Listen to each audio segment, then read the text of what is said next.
Hello, hello. I appreciate it. I never see you at the hardware. No, I ain't been down there. I've been over to bed, I've been working on my trailers and stuff. I ain't ready.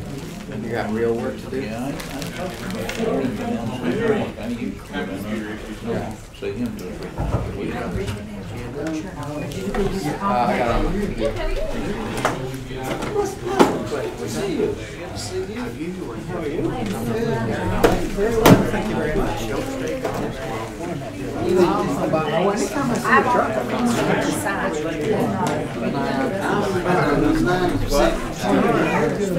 I do a little bit of thank you very much. You're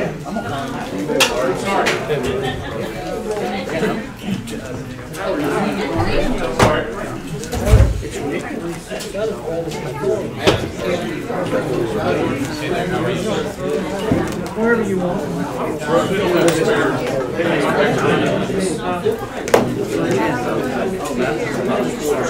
Locked into an update, Phil can't get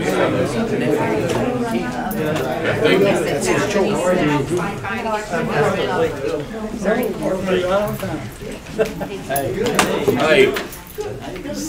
Oh, you got grounded again. how are you? Doing good. You missed Joe. He's on Bit to the skinny guy.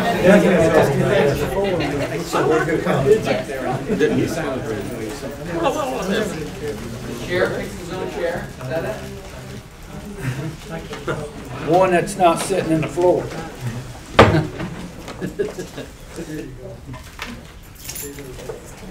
Be sure you silence your phone if you would, please. We have sign up for public comment here if anyone wants to sign up.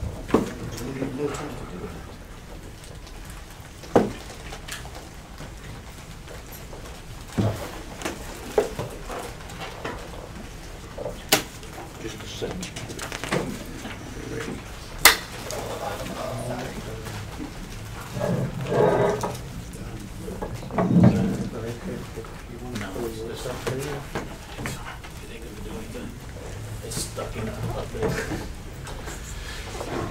Okay, folks, it is now 7 o'clock. I will call this October 9th, 2018 meeting to order. Would everyone please stand for our pledge of allegiance? Where's our flag? Over here today. Nope, we've changed positions, sorry. I pledge allegiance to the flag of the United States of America and to the republic for which it stands, one nation under God, indivisible, with liberty and justice for all.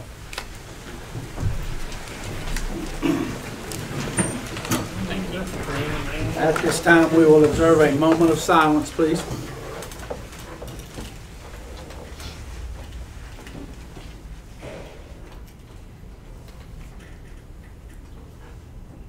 Okay, thank you. Okay, agenda approval. Additions and deletions to the agenda. If you will, we want to have a 3A, which will be there since we have no one signed up for public comment.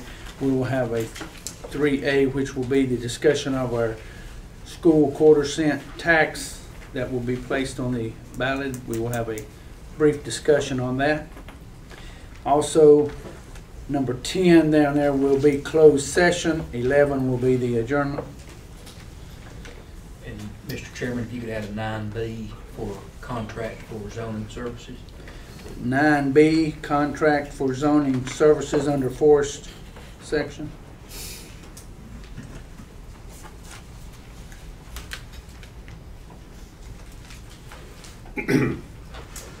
Any other changes or deletions? None? Okay. Mr. Chairman, I move that we approve the amended agenda. Okay. Second. We have a motion by Commissioner Gentry, second by Commissioner Rice for the approval of the agenda. All those in favor, raise your right hand. Agenda approved. Okay. Approval of September 18th, 2018 special and regular meeting minutes and September 25th, 2018 minutes. You have those in your packet there. Is there any discussion, changes, or anything needs to be done to the minutes as stated? Having reviewed the minutes, Mr. Chair, I move that they be approved as presented. Okay. I'll second that motion. A motion by Commissioner Wechtel, second by Commissioner Gentry for the approval of September 18th, 2018, September 25th, special minutes approval. All those in favor, raise your right hand. Okay. And we have no one signed up for public comment. The next little item that I had added on there is the discussion of the quarter cent. One reason I put this on there, Buncombe County has had some things recently concerning a sales tax issue, and I felt like that it would be beneficial to the citizens of the county and the school board to hear from the commissioners our stance on this, as far as if the citizens of the county vote for this in the upcoming election, what our intentions are to do with this quarter cent sales tax. If the sales tax, now I'm speaking my opinion at this time as a commissioner, if the sales tax and use tax is approved by the voters on November 6th, I am fully committed to invest all additional sales tax revenues received by this passage of the public education sales tax referendum to critical public education needs. That is what we discussed in the meeting before we put it on the resolution for it to go on the ballot. We discussed that it go for public education. I support that. I hope everyone on this board does, but at this time we will have a brief discussion. Well, Mr. Chairman, I think everyone knows, and I've been on the public record from the beginning, that I think that the public should have the right to vote on the sales tax. Number two, I personally will support the sales tax. And I will, as long as I am commissioner, to the best of my ability, and I have only one vote, I will always vote to make sure that that money is spent for the purpose that the public voted for it, and it will not be supplanted. Now, people understand that. We will not rob Peter to pay Paul. All right? Because if the public votes for this, I think we are duty bound to honor that public vote. We can't speak for future commissioners because the law actually allows for that money to be spent for other purposes. Okay? It will go to the general fund. So if the public, pardon my sore throat, I've talked too much today. If the public supports this and votes for it, it's going to be up to the public in the future to insist that it be spent on education. Past one commissioner and past lots of commissioners. Madison County is not Buncombe County. Buncombe has to answer for how its government operates. Madison County answers for ours. And no matter who the commissioners may be sitting here 2 months from now or 10 years from now, if the public votes for that and expects that money to be spent on public schools, the public is going to have to be the one that insists that the commissioners continue to spend that money on education. Because if the public does not, at any point in time, a majority of the commissioners could pull that money and spend it for whatever other purpose they want to. But to make it as short as I can make it, I support the tax, and as long as I'm commissioner, my vote will be for that money to be spent for the school system.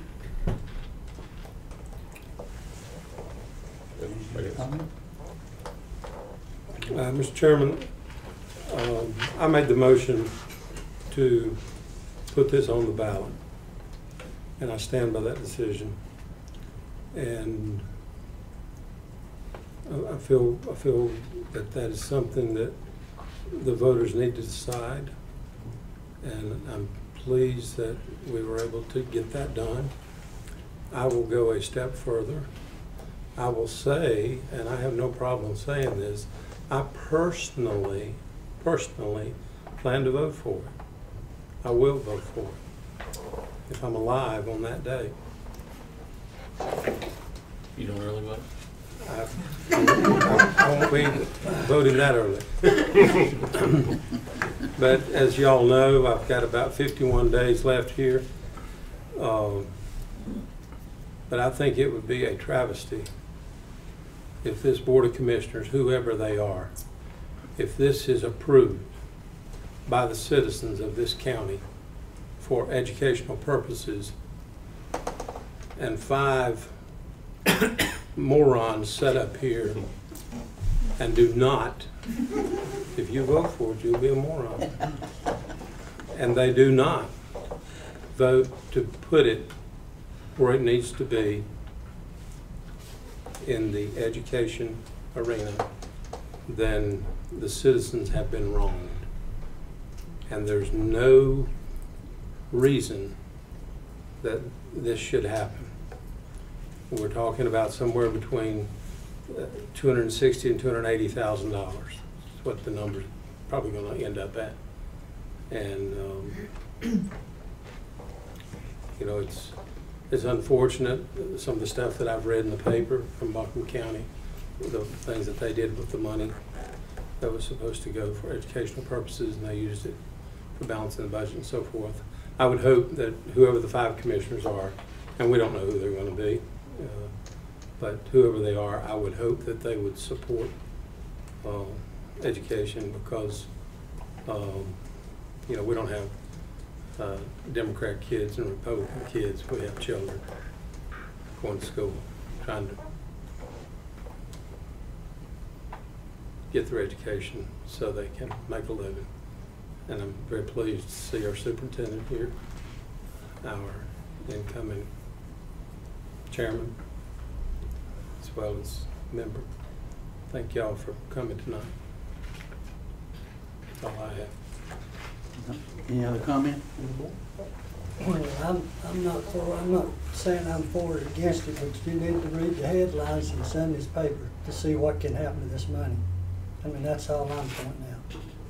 And it can be spent any way that the commissioners decide to spend it. And you never know what's going to come up from one minute to the next in the county. And that's all I have to say about it. It should be spent the way people want it spent if they vote for it, but it's not always that way. So I just want to point that out. And people don't need to get the wrong impression when they vote for this that it's a done thing, that it's going to go for education. That's fine if it goes for education. But to say that that's what it's going to do, that misrepresents the sales tax law in itself that's going to go on the ballot. It doesn't say anything about it being for education. It says a 1/4 cent sales tax increase for the county. I wish I'd have brought one of these. I didn't know he was going to bring this up. Or I'd have brought this. You got the other deal in there? I read that in the form that talked about the sales tax, the 1/4 cent sales tax. But I'm not talking against it. I'm not talking about it for it. I'm taking the rest of the story, as Paul Harvey would say. That's where I'm standing. Yeah, and I understand. I appreciate you bringing this up, you know, but that's fine. Did you not get my No, I didn't. message? I tried to call you today, but I didn't. No. I tried Well, that's to- fine. I'll go along with whatever, because I mean, what I said there, because any time it comes up, it's going to be the same situation, whatever the vote is. Well, I agree with what you're saying, but I can only speak for myself, and this board can only speak for the board that is here. We can't speak for future boards, or we can't speak for future commissioners that may be sitting here. That's exactly what I'm saying. You know, I'm not against the sales tax. I understand that. As far as it going to the schools, that's fine. But I can give them my word that I support it, and I will vote that it goes to education. That is all I can do at this time, and I plan to do that for as long as I sit on the board. And I hope and pray that, like Commissioner Rice said, that the future boards look at this and understand the importance of our education and what we need to do for the school system. Personally, I'd pay more. I would pay more taxes, sales tax, if I could, if I knew it was going to the school system. Prime example. And you go to Tennessee, you go shopping, you go somewhere, you pay more sales tax there than you do over here. But you never gripe about it, you never complain about it, but you go over there and spend money because you don't pay any attention to it. we'll never miss a quarter cent, people. I don't see where a quarter cent is gonna cause a hardship. If it does, I'll pay it for somebody. That is a fair tax. I'll say that. I mean, if it's such a thing, which when it comes to taxes, that's a fair tax. That's better than raising the property tax, in my opinion. Mm-hmm. Yeah, it is fair because the citizens based on consumption. vote for it. Yeah, everybody pays it. Yeah, everybody pays it, whether you're a resident, non-resident, passing through, whatever. Well, and that's the key you got to look at too, is tourists or anybody who's visiting is going to pay the same tax rate here that they pay in surrounding counties. Mm-hmm. Yeah. So, Yeah. but and usually Paul Harvey is at the end. But anyway, they're the rest of the story. But I don't want anybody to think my silence means I'm not in agreement. So, just to clarify the record, I'll respect the will of the people. If they pass the sales tax under the premise that they believe that it's for education, then I'll honor that and honor it to the best of my ability for as long as I'm here. Okay. All right. Now you got the rest of the story. Now we've got the rest of the story. Now we're at item number 4, which is the North Carolina Department of Public Safety and Madison County Sheriff's Office for the Juvenile Inmate Memorandum of Agreement.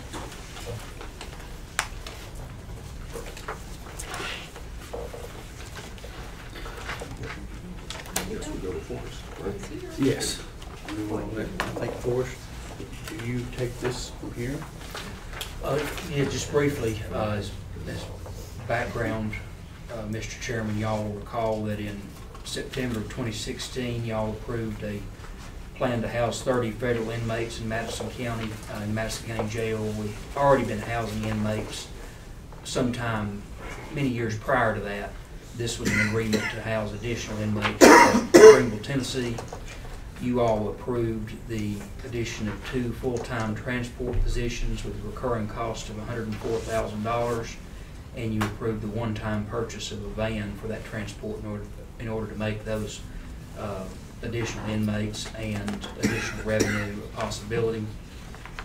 The adopted budget for FY 17-18 was based on a full year of housing those inmates, and due to an influx of local arrests last fall, space for federal inmates was temporarily limited, and while the number of federal inmates housed has increased since then and gotten back to a more normal level, it's not reached 30 that we budgeted for. It's unpredictable how that can work, and that's been shown in the federal inmates, and that's part of why the proposal is in front of you tonight for your discussion. We did make various reductions in last year's budget and in this year's budget to budget for 16 inmates for the current year. That's a increase in county funds that have to go toward operation of jail, which it's important to note that's a vital county service that should be expected for the county to pay for. That most of the money for your jail and public safety, your sheriff's office and everything else is going to come from your local tax revenues. It's nice to have inmates from somewhere else who help offset that cost, but you're not going to make your jail a moneymaker, and it's probably unreasonable to think that it could be. It's good to have law enforcement and the sheriff willing to work through this and help bring in inmates to help offset that. Sheriff has worked with the Department of Public Safety on a proposal to house 14 juvenile inmates at a higher reimbursement rate, $244 per day versus $60 a day. That would require the dedication of 1 pod in the jail for juvenile inmates, the employment of 4 additional detention officers. You all have information which I've shared with you before that shows the projected financial impact of housing juvenile inmates. The net effect from housing those in the first year would be a $269,000 savings for the county. That'd be a $20,000 savings over the 30 inmate plan. One detention officer all properly trained, and you have a full year of that. That represents a net savings of $700,000. So the first year is more difficult, but once everything were up and running, you'd get $700,000 in savings of county funds. which is a $470,000 increase over federal inmates. I say that because the number 1.4 million has been put out there, and that is an accurate number projected for total revenue that would come from the state. But when you look at the expenses that we know are associated with it, it's a little less, but still a lot of money that could come into the county and help things. There are a lot of issues that are hard to assess on a program like this. We know the personnel costs. We know feeding costs should actually be lower under this because we can use the school lunch program. County will be responsible for some medical care for juvenile inmates, but we're already responsible for medical care for our local inmates. The sheriff's looking to get a new contract for inmate medical care to help control those costs. He's also, potentially a catastrophic insurance plan could also be helpful because there's no cap right now on inmate medical, though so far this year it's been pretty good. A lot of unknown issues there that I don't know that you will ever know all the answers to until you get into it and see how something's working.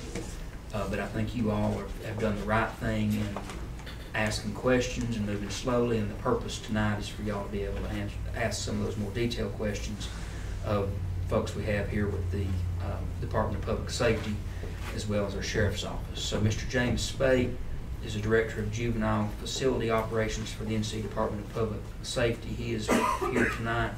And of course, Chief Deputy Corey Phillips with the Madison County Sheriff's Office. They can answer any questions that y'all have about how this might work and sort of move this discussion along. And of course, I'm happy to answer any questions or do any additional research that y'all would require. Thank you, Forrest. Okay. If those two, Coy, if you and the gentleman from the state would come up here, if you would, please. Well, we may have questions from the board, but my concern is in this agreement, this first part. Good evening. Welcome. It says this agreement.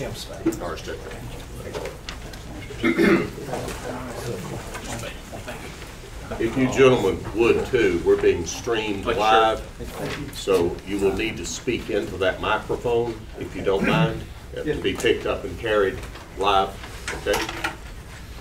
I will start off by asking or making, I'm going to read this statement and then I have a question. It says this agreement is entered into between the North Carolina Department of Public Safety, hereinafter referred to as the Department, and the Madison County, North Carolina Sheriff's Office and Jail, represented by Sheriff J.E. Harwood, hereinafter contractor for the provisions of services described herein.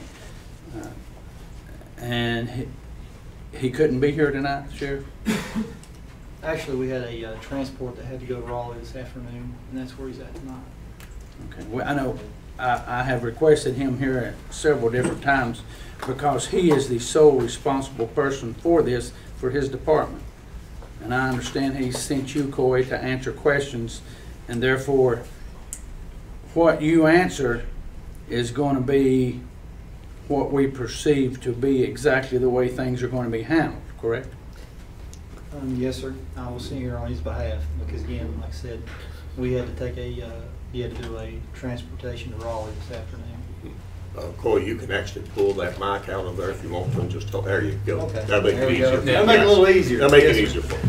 Yeah. I just wish that the department head could be here to answer these questions because this is a very large sum of money, involves a lot of people, and I would feel more comfortable with whoever is directly in charge to answer the questions and therefore be responsible for seeing that this is done in the way that we hope it is, if it passes and if it does get done. I would like to know the details from how his end it's going to work, what his plan is, and I'm sure he has a plan, and I'm sure he's talked to you about it. On our end, like has previously been stated, initially the sheriff's plan was to generate revenue for the county. We heard our county manager discuss the federal inmate aspect of things. Unfortunately, we don't know from day to day how many federal inmates will be guaranteed. Could be 30 tomorrow, and today it could be 20. So there's no guarantee in that. So the sheriff, again, tried to bring income in to offset, obviously, our budget and to help the county out. He determined to, this kind of, the juvenile aspect of it, him and juvenile justice have met numerous times with the goal of, again, bringing money into the county. That's his number one thing. Obviously, we've met numerous times over. I think last time it was presented to the commissioners, and his basis is it's entirely up to the commissioners. It's up to all 5 of you to decide whether or not you want to enter into this. It's your decision. It was brought before all 5 of you. We'd heard Forrest talk about $1.4 million, and obviously there's offsets to that. I think $700,000 for 1 year. That's after all of our costs that come out. That'd be officer expense and things of that nature. So ultimately, as far as the sheriff's office, it's entirely up to you. With the sheriff's office, if we do determine, if the commissioners vote to house juveniles, then we'll house them. We'll house them the same as we've housed federal inmates, state and local inmates. I will have to take exception to what you said, Corey. Yes, sir. Because this ain't our program. I mean, we're in charge of approving it. Yes, sir. But it is not our program. We didn't design it. We didn't do anything with it. Our county manager put the only pro formas together, analyzing what the facts are that I have seen. Hadn't seen anything from the sheriff's office. Have you? In Numbers. what respect? Numbers. The numbers aspect, Forrest and the sheriff met together as far as the numbers. So that was part of the sheriff's office's numbers as well, as the projected $1.4 million. Right. And ultimately, as far as that is to be determined, it is to be determined by the commissioners. Right. It's your files decision. It's not the sheriff's office's decision, but it's your files. But it's your program. You're going to administer it. Yes, we're not going to administer it. We would be housing, same as federal inmates. Absolutely. We'll be the ones that will be charged with funding it. And if it doesn't work, we'll also be the ones charged with giving these people a tax increase if it don't work. Well, as far as the process of that. Yeah. Well, thanks for having me, my friend. What we looked at is when we found out the sheriff was interested, we're definitely interested. I think it's a win-win for both. He's looking for revenue. We're looking for beds in the West. We used to have a juvenile detention center in Asheville, Buncombe Juvenile Detention Center. It was closed years ago. The closest juvenile detention facility we have now is in Alexander County, which is it's a haul when you have to lock a juvenile up.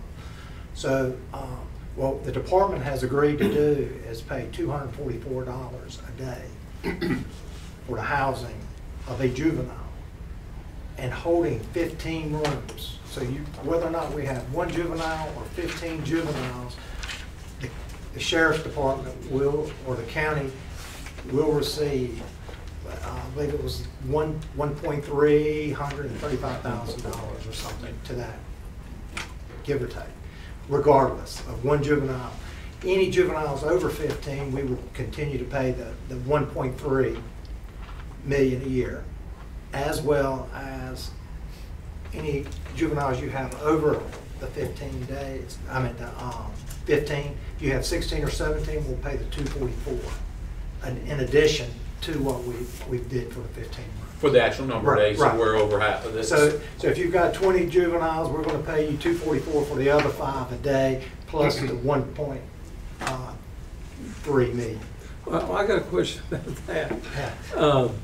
As I read this, the state's responsible for $122 per juvenile, and the county in which that juvenile resides is responsible for the other 122. That's How is the state going to be responsible for a debt the county might owe Madison County? Are y'all going to step up and just issue us a check? We bill every county for their kids, $122.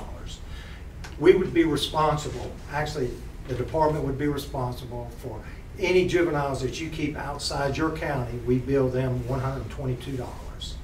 That $122, the state adds $122, so that's your $244. You wouldn't have to be responsible for collecting from other counties of juveniles that you hold. We do that for you, and usually the check is and you can verify with other county facilities that hold juveniles. It's usually about a 3-week process before you receive your check at the end of the month, of each month. So we're going to be 3 weeks to 30 days after this program starts to receiving funds. That is correct.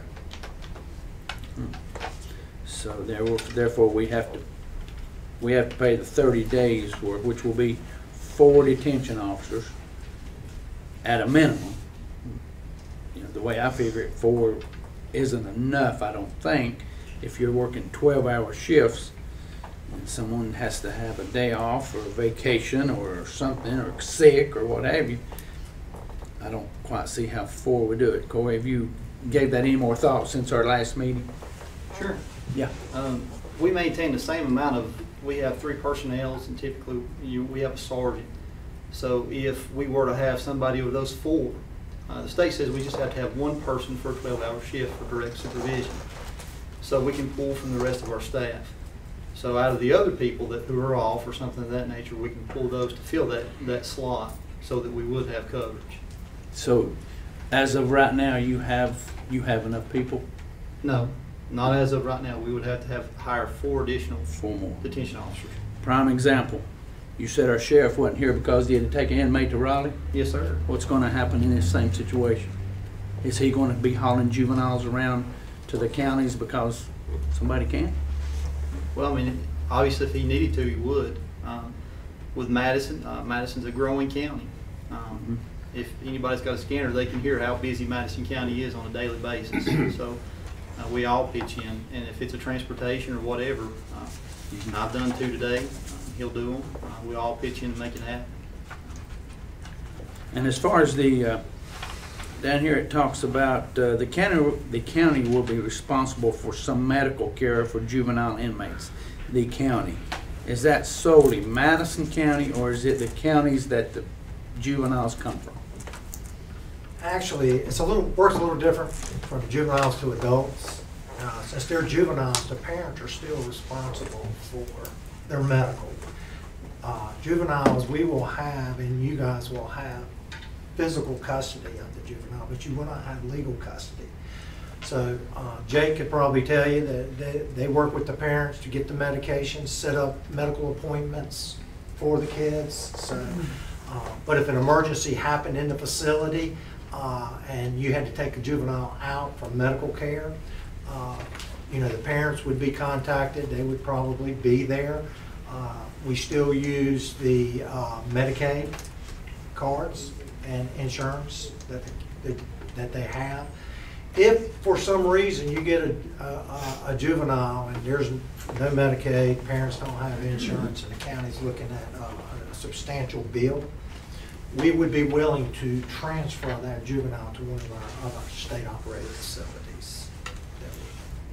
Solely for health care reasons? Yes, sir. Okay. But if it was an emergency, then we could be liable for the bill? That's correct. And if it's an emergency situation, you could, but most of our state juvenile detention centers aren't. There's not a big bill associated. I mean, we have 6 state-operated right now and 2 county-operated facilities. We're also talking with, and everybody's aware that raised age is coming December of 2019. We're going to have to find probably close to 300 beds for the A through G felons, because the way statute reads now, that the A and G felons will be kept in the juvenile system until they are found guilty and sentenced. So that could be anywhere from 3 months to 2 years with some.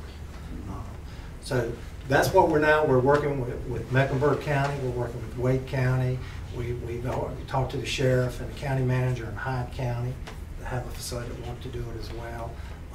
Alamance County is looking into it. We're looking at expanded beds in Guilford County as well, possibly. And there are facilities that that have been shut down that we're looking at renovating if necessary. But So how many contracts, I realize you're having discussions, how many contracts within our 100 counties in North Carolina? Guilford and Durham. How many do you have signed? Guilford and Durham are the only two county operated facilities now that we work with. Are you giving them the same guarantee that you're No, giving us? sir. Well, why are you being so generous to us? Why is this so good? Why is this such a great deal? Yeah, why? Sounds too good to be true. Why shouldn't we just all be turning backflips? I can promise you. Why should I be nervous about I can this? promise you, you will be paid, and it's, I'm not from But Raleigh, and as a this taxpayer, is that a good use of our tax dollars to pay money out that you really shouldn't be spending? I mean, I have a little problem with that. Well, just to be Director of honest with you. Facility Operations, we have what's called transfers now, kids that are transferred to Superior Court. I can keep, and I know Jake wants 2 or 3 rooms kept vacant for kids around here, so you're not traveling all the way to Alexander to lock a juvenile up, keep them closer to home and where you get services. However, I will have no problem keeping these 15 beds filled with transfer kids. So every month, by the 10th of the month, as I read it, right? By the 10th of the month, you're going to send us money for 15 inmates to the tune of $111,325, even if we have 4 juveniles. Hopefully you'll have more than 4 juveniles. But yes, sir, yeah. We will send you $244 a day, for each one of those 15 rooms, regardless whether or not they're full or not. Okay, and regardless of which county they reside in, that'll be your deal with them. That's correct. We won't be billing them from the sheriff's department. Yes, sir. You will not be billing them. We will be billing the counties like we do now for the other county facilities and for the state facilities. Our receipts, we're responsible for getting the receipts from the counties and distribution of the money. What are you going to tell those other counties when they find out the deal you made in the West? Those other counties are making money with keeping our kids already, and we keep them pretty full. Guilford, I mean, they turn them down. I try to send 3 or 4 kids, and he said, "Yeah, I'm full." See, here's the problem I have. I'm a numbers nut. I'll be the first to acknowledge that. But our county, we don't have the financial flexibility to get this wrong. If we get this wrong and have to spend a bunch of money that we don't get returned, then we're in trouble.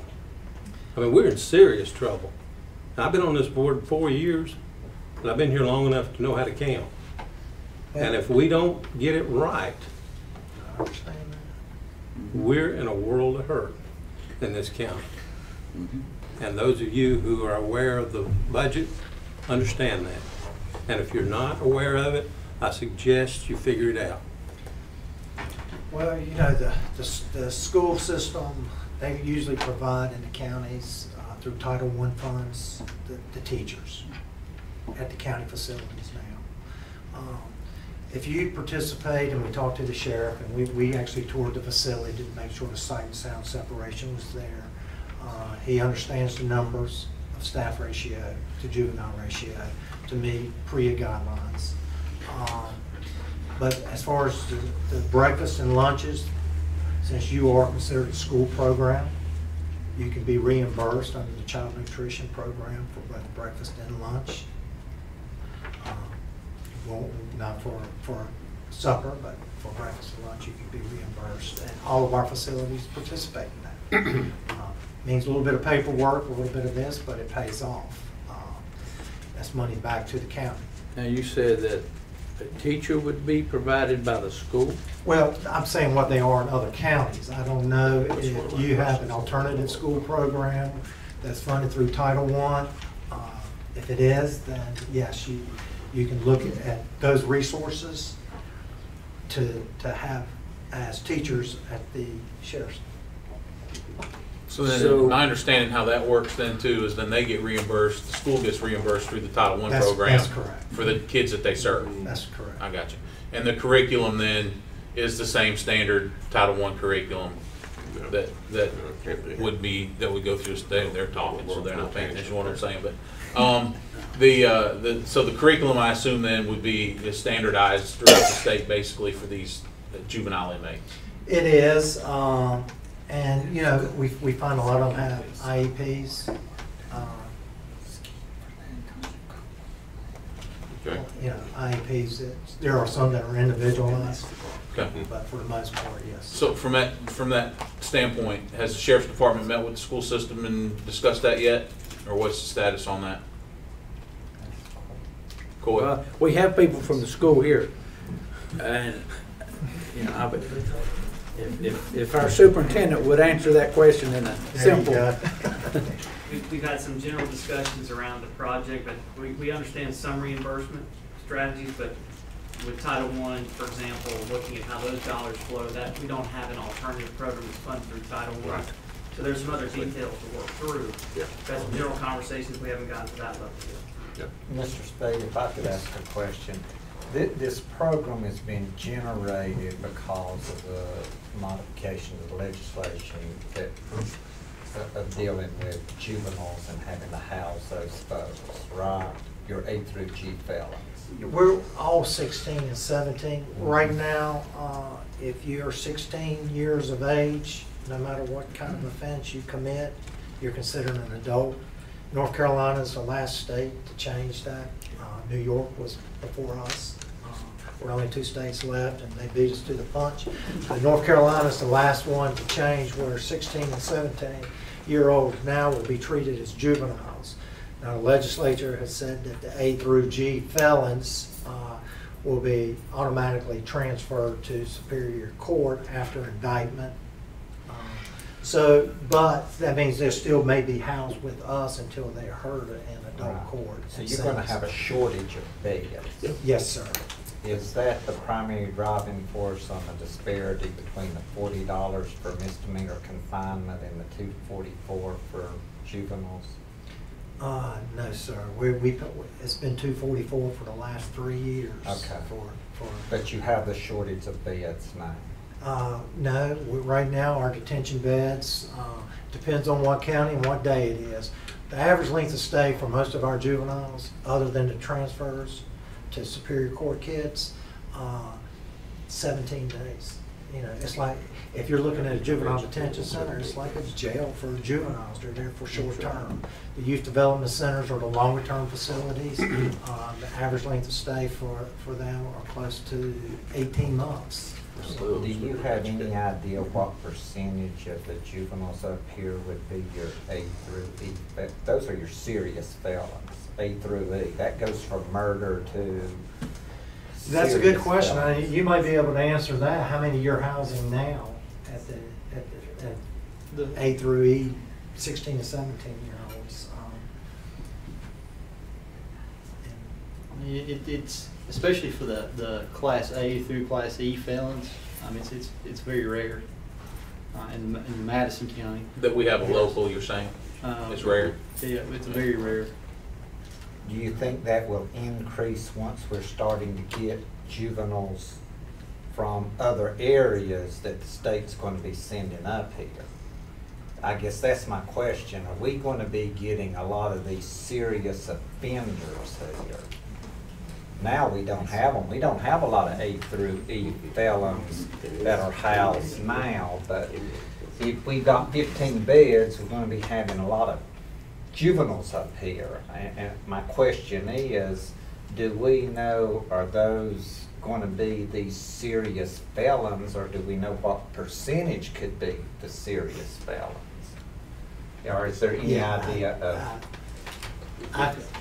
I don't have those numbers. I could probably reach out and try to pull those up and see. Would you be getting some of those A through E felons? Probably so. I can tell you that just from my working in the juvenile system since 1992 and running facilities, that your transfers to Superior Court are your easier kids. Your 14 and 15 and 16 are a handful. You know, your older 17 to commit more serious offenses. Actually, as far as in a facility, they're easier to deal with from past experiences. So the providing the education to the all of these children, of course, are under 18.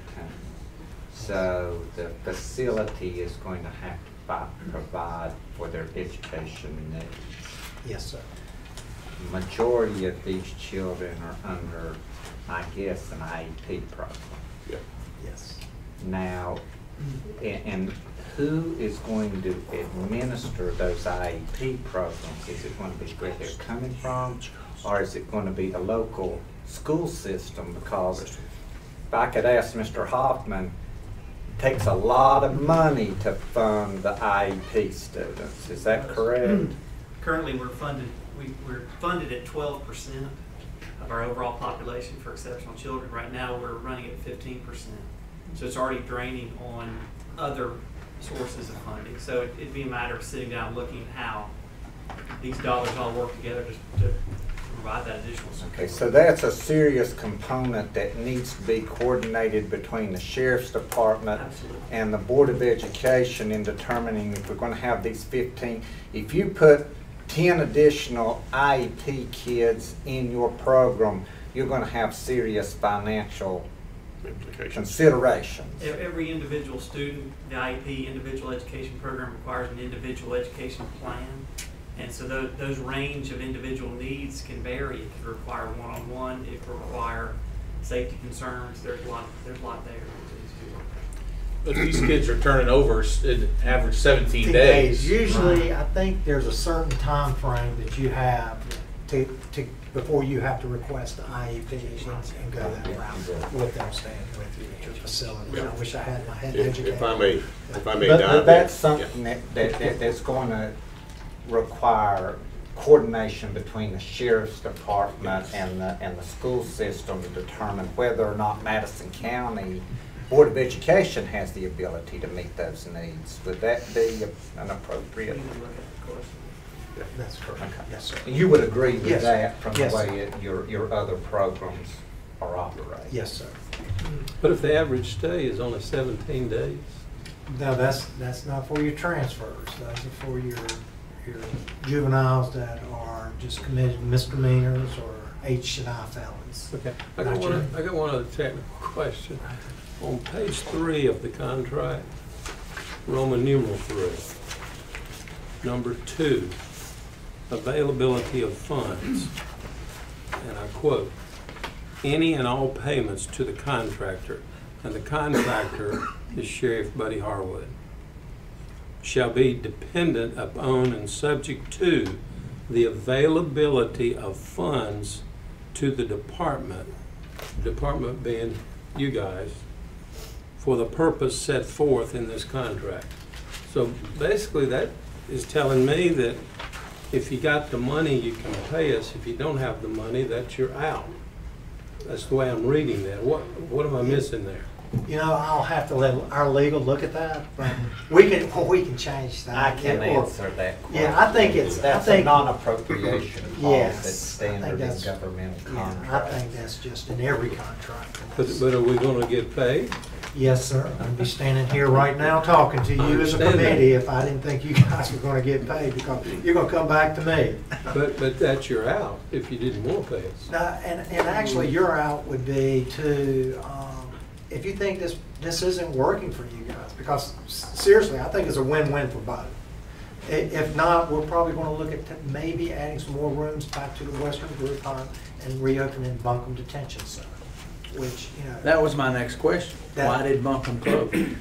Well, I fought hard to keep Buncombe open, but that was the legislation that closed Buncombe Detention Center because there only was like 9 beds. And we weren't keeping them full. So the legislature came in and said, you know, we don't need it, so.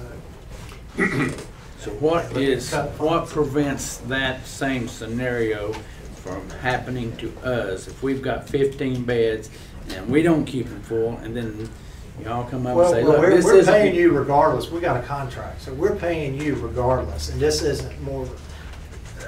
But it could last a year, County. or it could last 5 years. Right. And if it's not working for you guys, you know, we can put in the contract the amount of time that you say, hey, you know, with X amount of notice for you guys to. We'd like to be guaranteed 10 years.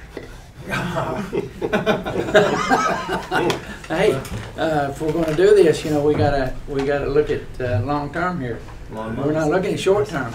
This is a long term situation that, you know, it's gonna involve, I think Forrest made a statement that when we did the federal transportation program and we had a shortfall, the budget did not decrease, correct? For the sheriff's Not department. in that department, no. Right.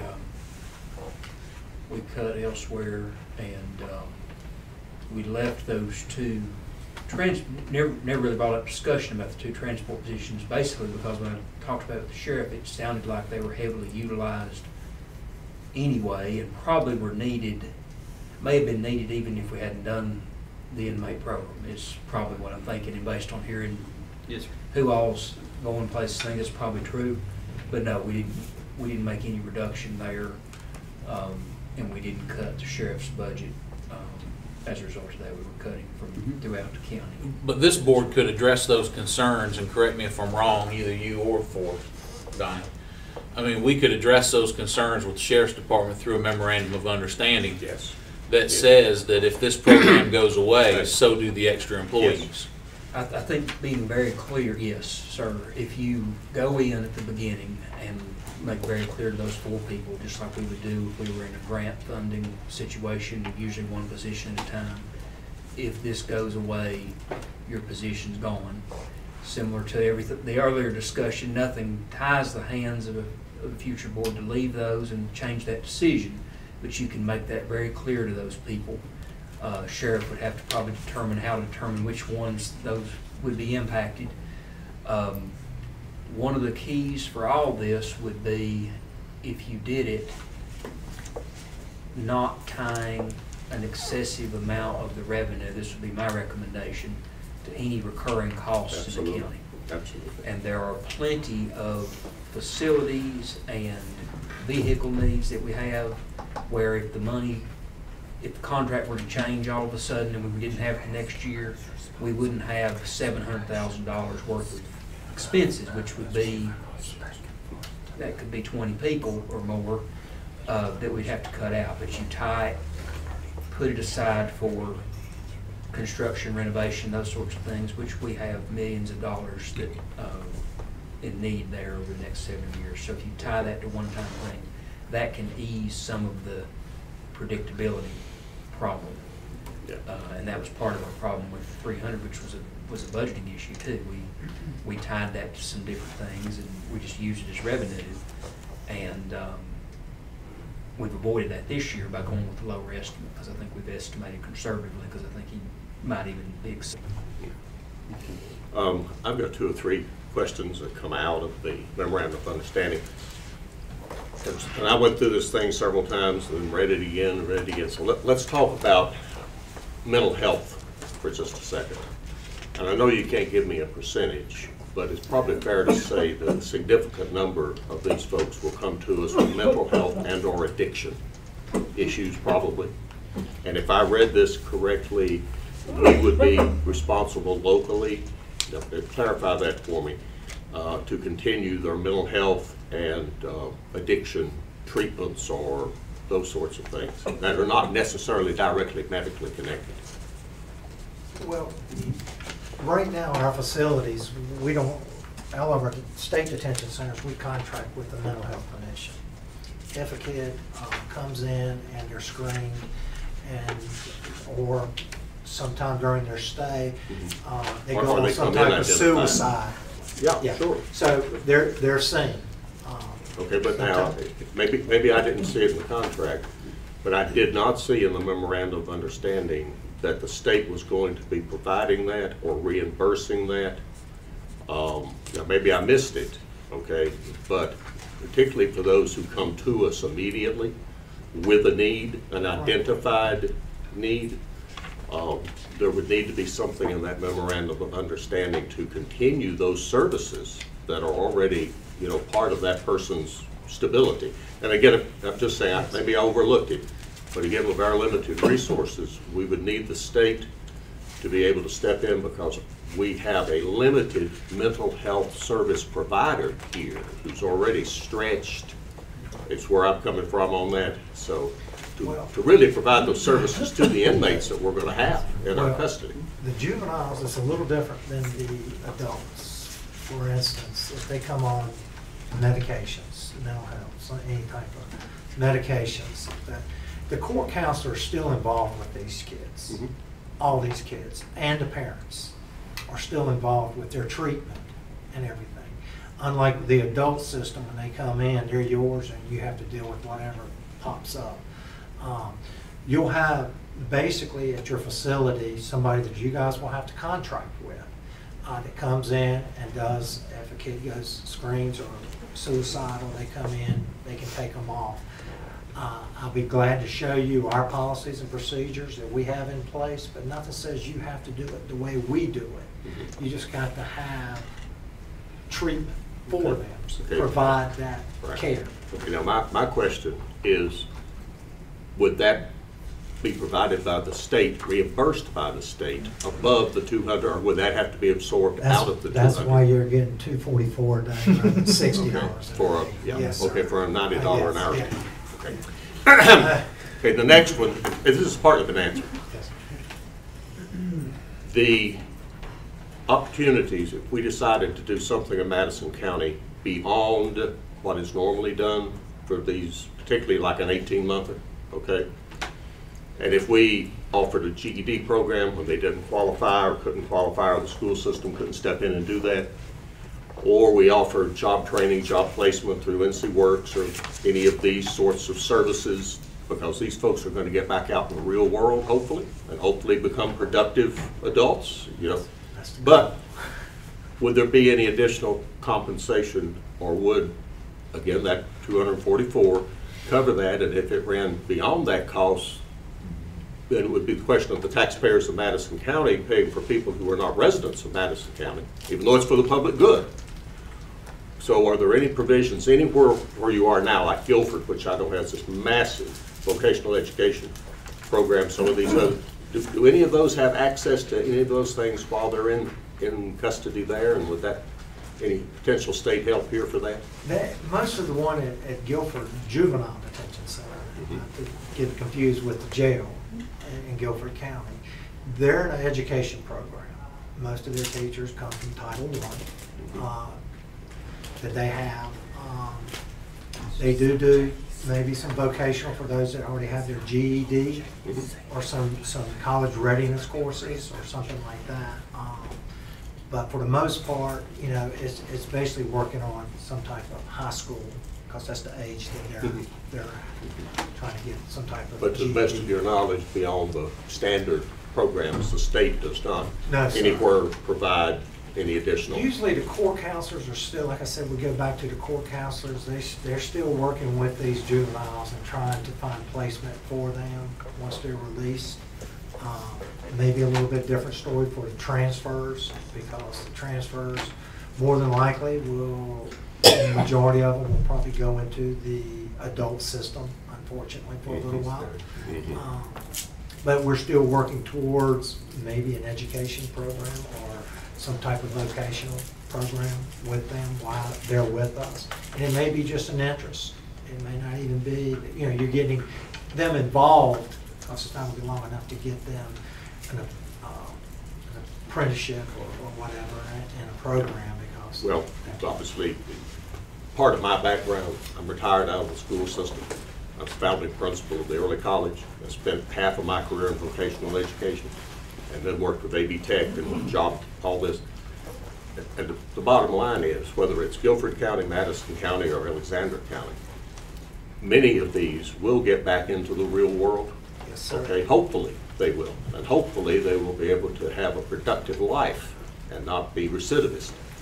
So not just a Madison County issue here, a state issue. If we really want to work on this, and I'm preaching a little sermon to the choir, we all need to work together wherever these folks are to give them the best possible shot at the future, not just lock them up, throw the key away.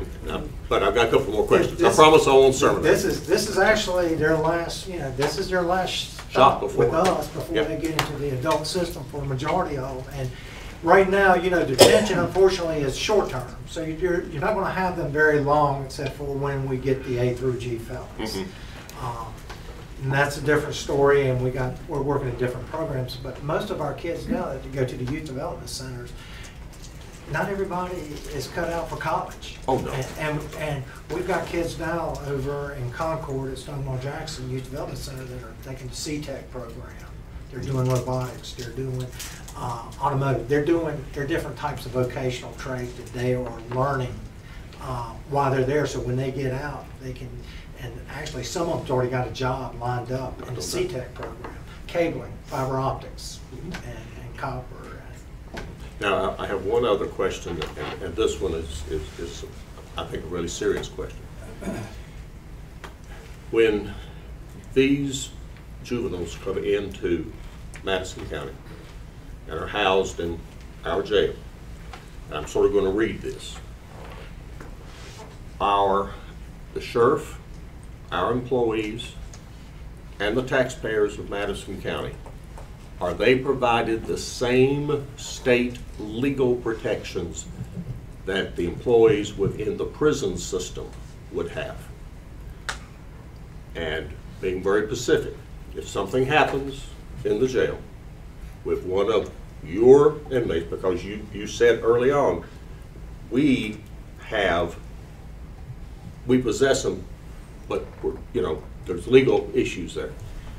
So if something arises with sheriff, one of his employees, and with the county having a legal issue, where will the state be, and how will the state help us on that? Because this comes back to Clayton's fundamental question. We don't want to expose the sheriff or his employees or the taxpayers of Madison County to undue risk. So where does the state, I know you have to live with whatever the law is. Yeah. So please explain to me what the law is. Well, of course, we're not going to be responsible for what your staff does wrong. I mean, you're probably y'all are, by the contract, I think you're going to have to carry so much insurance anyway. And that would be covered through the county. Same way it is with Durham right now in Guilford. If you need our AG's office or legal counsel to help in any way to direct or talk to your attorneys, county attorneys, in case something did happen, of course we're there to assist, but to take the liability piece of it. So once they're in our facility, we're liable. Just like how about with the U.S. Marshals now? Same way. Yeah, it's going to be. Okay. Well, I have, since he's not here to direct this question to Coy, I'll ask it of you. One concern I have, that's a major concern, is the sheriff himself. I've had 100 people ask me, I hear the sheriff's retiring, and Coy's going to be the sheriff halfway through the term. If he gets reelected, unopposed, I'm sure he's going to get reelected. That's a concern. No offense to you, Coy. I also heard today that there's 3 pending lawsuits against the Sheriff's Department. I'm sure you're aware of that. That's all I know. I don't know any details about anything, but those are things. Can we pull this off, Coy? I mean, can we? I mean, we're both residents of the county, obviously, yes. And forget that I'm a commissioner. Forget that you work for the Sheriff's Department. Can we pull this off? I mean, is this the right thing to do for my grandchildren and children, and for your children? Well, first, obviously, if I didn't think that it was feasible and possible to pull this off, I wouldn't be here. Just like Commissioner Brigman said, can we sign this contract for 10 years? It's a revenue. It's a way of bringing money into Madison County.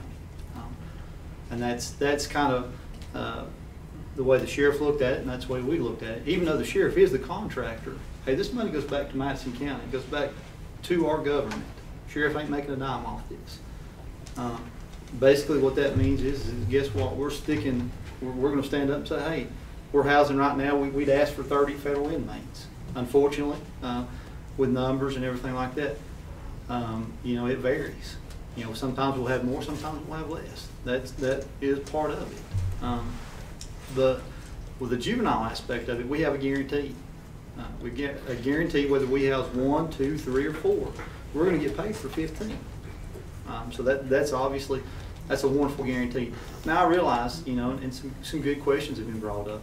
And Commissioner Gentry had brought up the part about continuing educations and the things of that nature.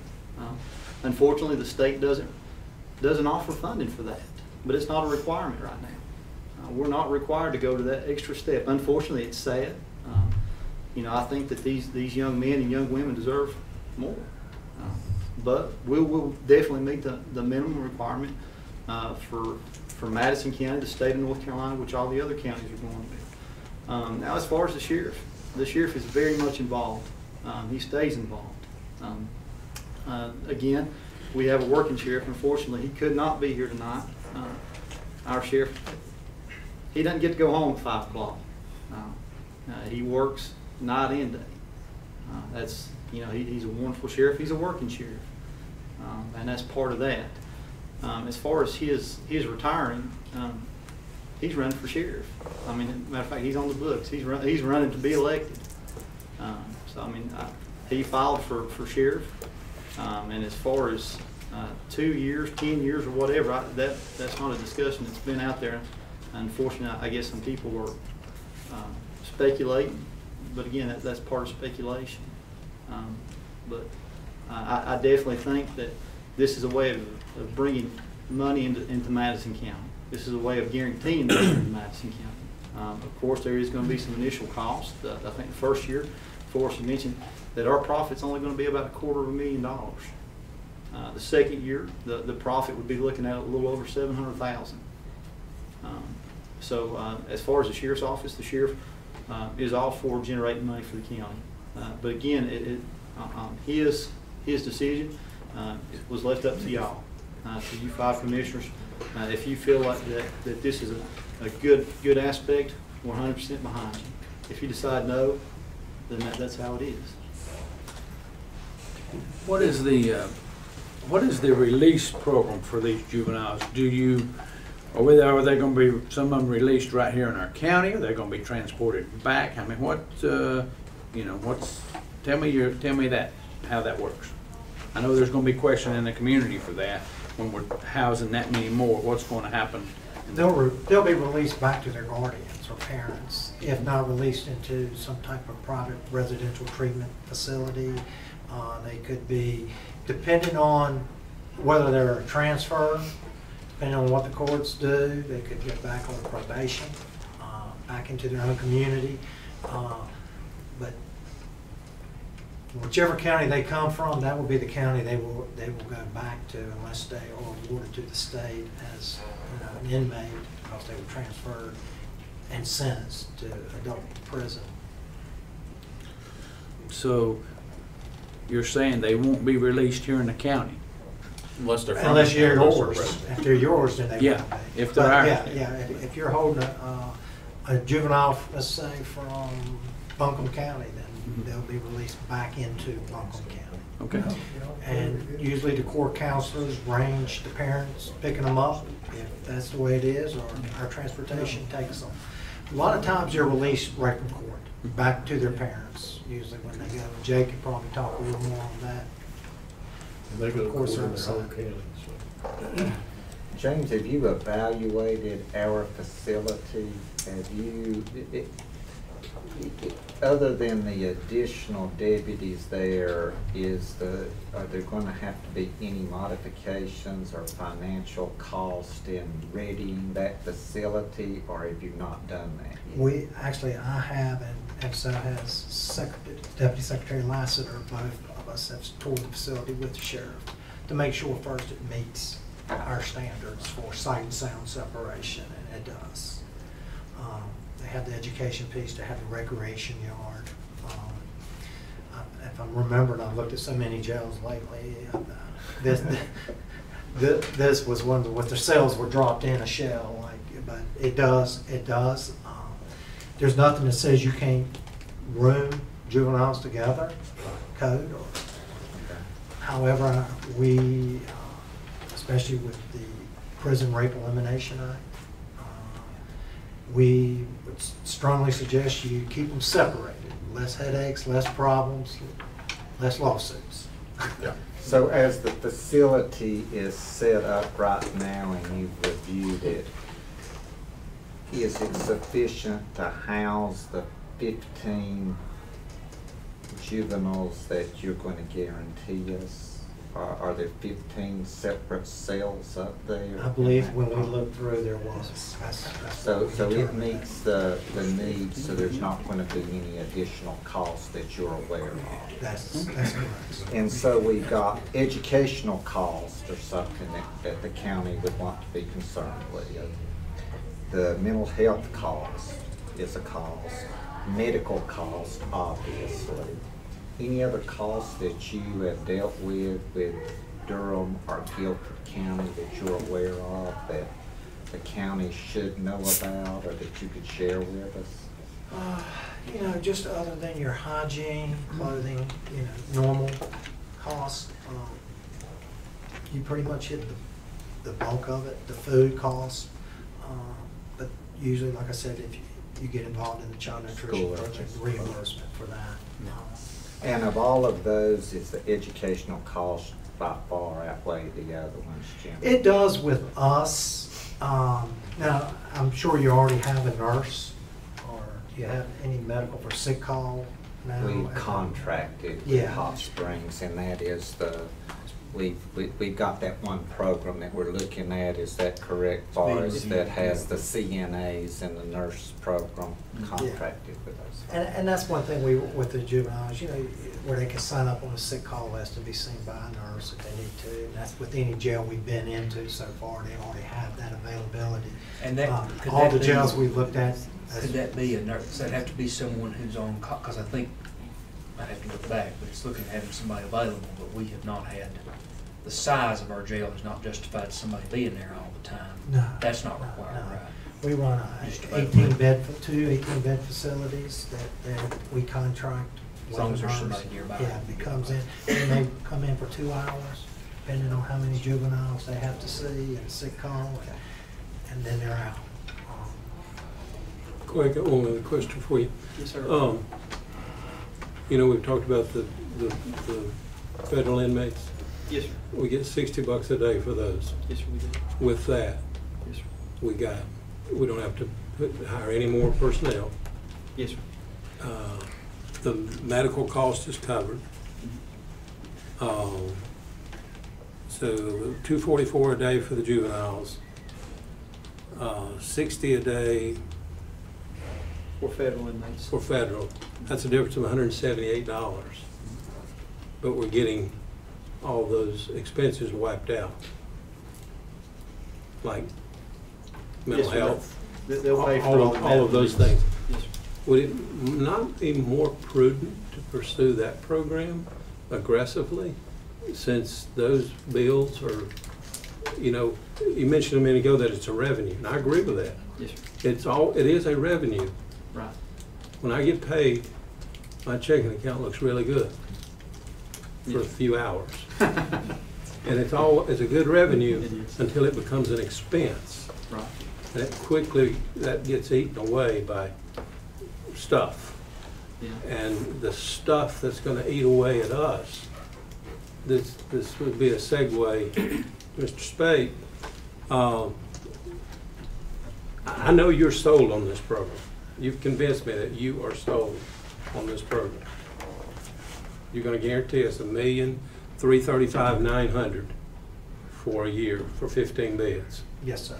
Would you be willing to give us that money on the front end and let us put that in an account so we could draw from that to pay expenses that are associated with this. That is above my pay grade. But I can sure check in. Well, I mean, it's kind of like, you're building a house. You got a construction loan. account, a loan, so you're drawing against it as you're building that house. So, if you guys would be willing to, put that $1.3 million up here in an account, and certainly would put it somewhere to be used specifically as needed across the street at the jail.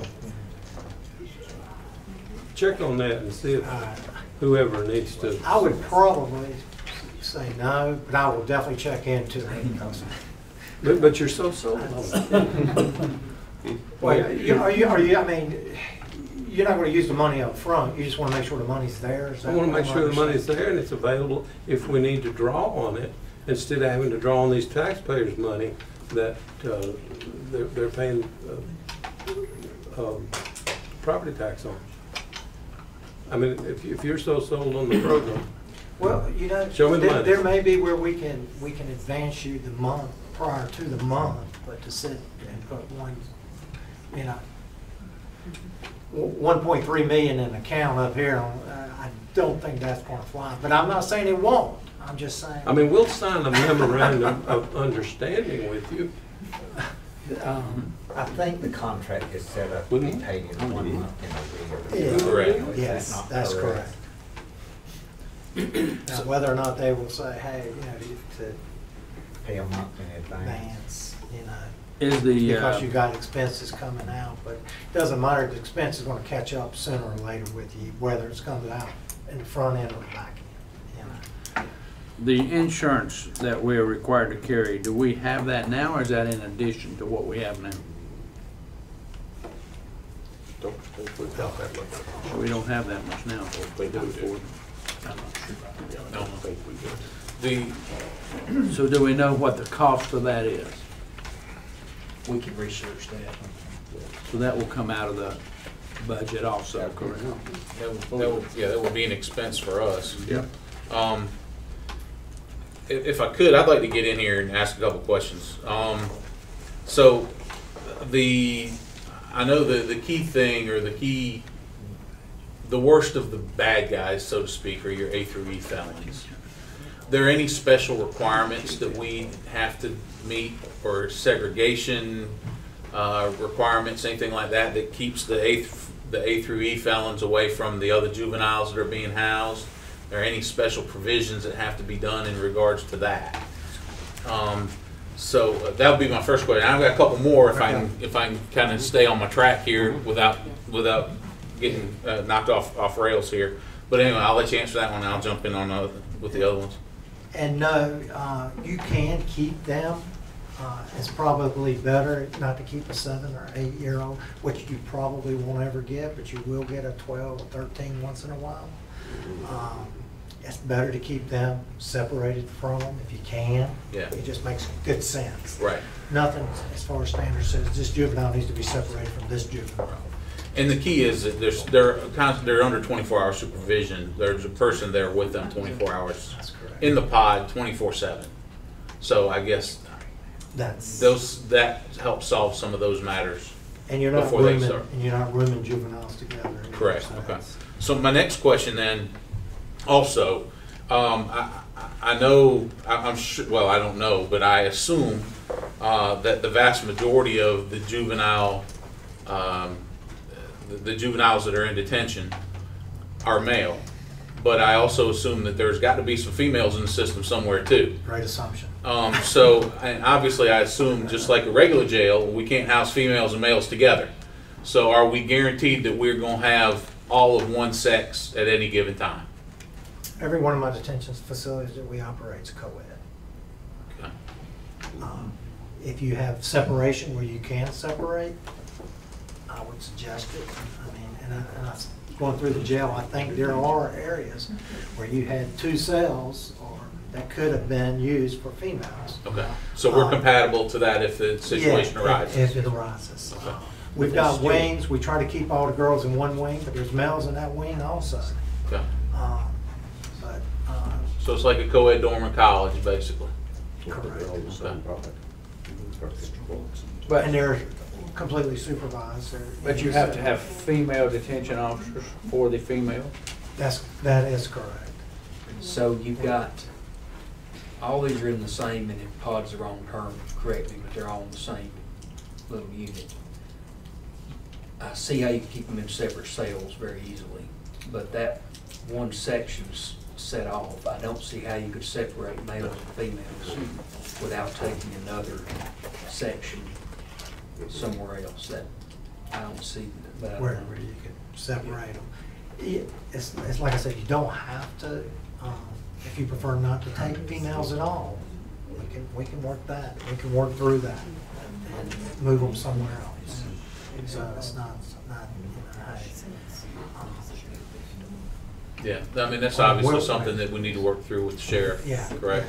Yes. All right. So, and then, next, the transfer or transportation costs involved with these juvenile inmates. I know that or at least my understanding is that cost is borne by the state.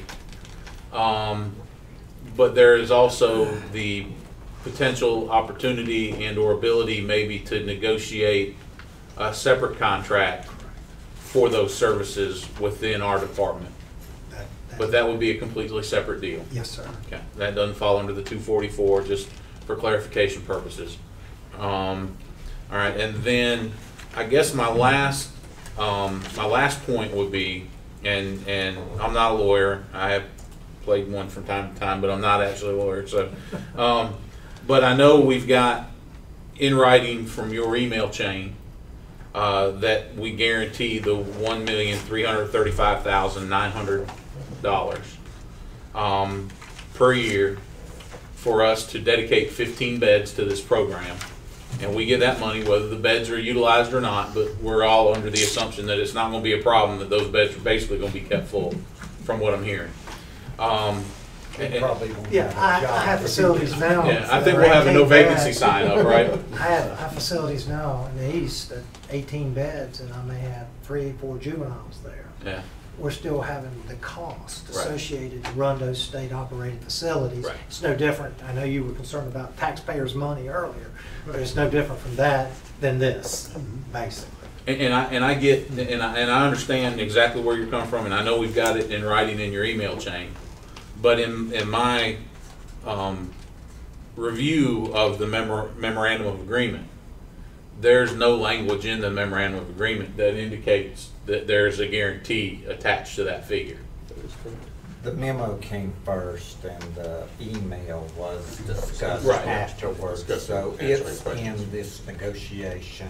I just wanted to, I was assuming that was all what was going on, but I wanted to make sure that everybody else is in on the conversation. So. Yes, sir. Okay. All right. Very good.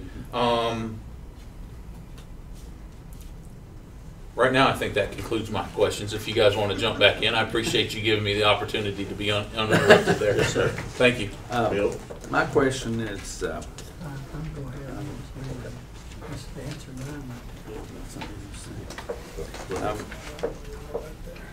right now, Coy, how many inmates do we have right now in our jail?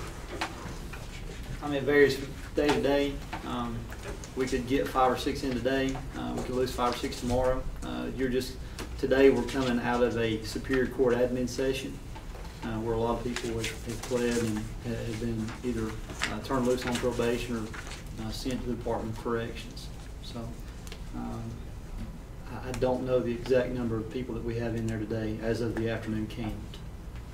I notice from looking at our local paper, we have quite a few arrests in there every week.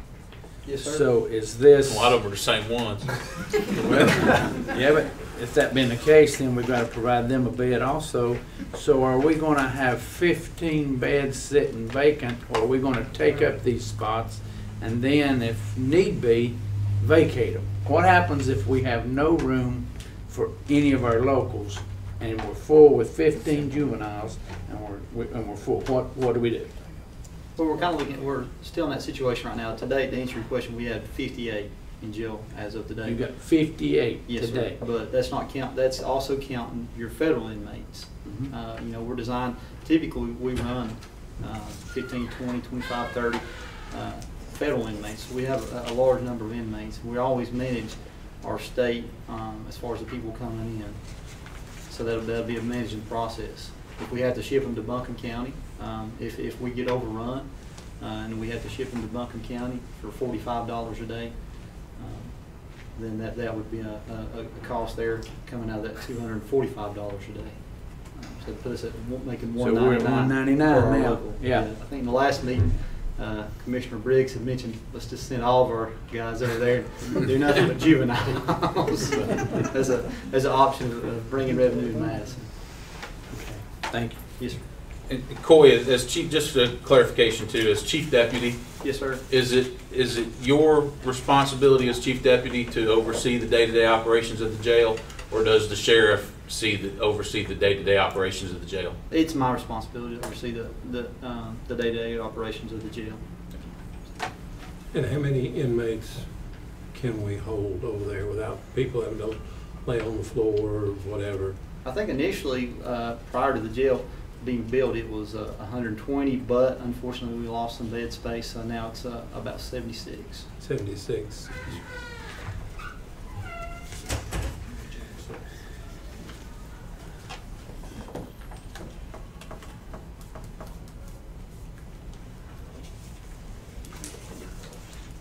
I think I'm out of questions, guys. I don't have anything else. Anybody? Bill, you said you had a question? No, well, I guess it is a question. I see it's already been answered about the notice for for both the county and the state of termination. It's already been answered here, so that's. Preliminary, we've agreed, I think, 6 months on either end, It's already from the been subsequent conversations that we've had. Yeah, and that was for us as much as anybody to be able to see how it goes. Yeah. I think the initial draft had a longer, short state could do it in 30 or 60 days. We had to have a year, and we wanted it even, and there was no problem getting that. Yeah. You know, this has been a good discussion, and a lot of thought goes into all this. I think it's a sign of sometimes a good thing is complicated and requires a lot of work to get figured out. Sometimes you go in, you look at all the questions and you answer them, and you realize it's not the best option to do, but it's something that's going through to try to help the state solve a problem that may also help the county. We know, you know, just from the question tonight, there are expenses we haven't accounted for, to where it may get to the point where it's not that much more profitable than the feds. We don't know. But I think we should be happy that the proposal's here to consider. Absolutely. And at the same time, I think that we all have to realize we're working, I think everybody's working together for the county and the state, but you know, we're worried about the county, but figuring out the impact on all sides and whether something's good or bad. And that's been my goal this whole time. I know that's been y'all's as well. I know that this summer, when this first came out, we looked at it. I knew there were details that needed to be worked out, but I was starting to get bombarded with emails from outside people outside of the commission wanting to know why the commissioners weren't acting and why things weren't happening. And it was being said that it was on me and I was sitting on it and wasn't making it move. And I know that happens sometimes around here. That's unfortunate. This can be good, but you got to play devil's advocate a lot of times to figure things out, and we'll keep working on it as y'all instruct us to do. But it's a good idea to be out there to examine very clearly. I think it's a worthwhile opportunity to consider to pursue and answer the questions that still linger out there that are on our end, that we have, the things that we have to figure out as far as the cost. I appreciate you taking the time to come down and visit us tonight, and thank you for your transparency and being as forthright as possible. Appreciate that. Coy, thank you for your time as well as trying to help clear this up. And I for one, appreciate the opportunity Thank you. Well, thank you. Thank you. Thank you, Boyd. Again, thank you very much. And happy, safe travels. Thank you, sir. Okay. Thank you. Thank you, Mr. Spade. Mr. Chairman, can I make a statement about first number 3, about the quarter-cent sales tax, before we go on to the next thing? Can I make a statement about this? Sure. Just force it in. It'll go. If you break it, I'll pay for it. All right. That wasn't on. Thanks, Corey. Take care, Corey. Yes, sir.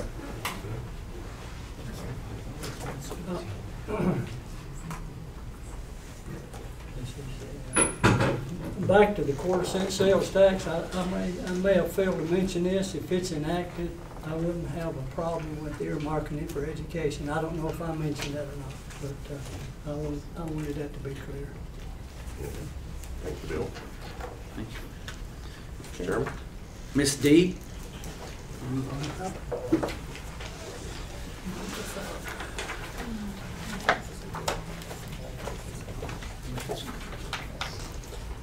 You are here for our public hearing for the transportation budget.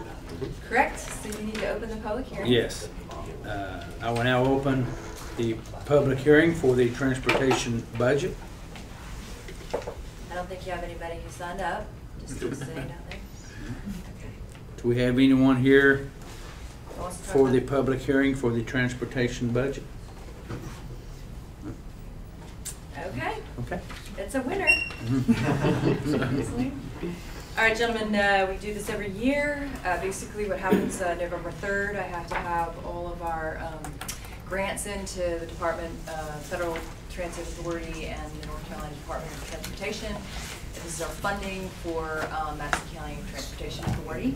There are 4 items on here, 2 of which have been combined. And so basically what's happening is that I need you to take a look at it, ask some questions if you need to, and I can explain some stuff and then hopefully take a vote this evening. Dee, how does this funding compare to last year? So there are a few differences in the funding from last year. So let's start with the first one that's administrative. This is 5311. This takes care of your office staff, my position at a certain percentage, our operations and fiscal officer a certain percentage, half of your dispatch and scheduling, and then a full coordinator position. And this is paid for by the state, and in that is all the benefits that go with that we offer in the county, some legal, advertising, there's a few other things that go into administrative, all right? So typically, what happens is they tell us in advance how much they're going to give us. There's a 5-year sort of amortization, or whatever the right word is, of what we're going to receive. We can't make it all that. So I'll be honest with you, after being a year in transportation, I'm ready to shoot the moon. So I'm asking for some money over what we know we're going to receive.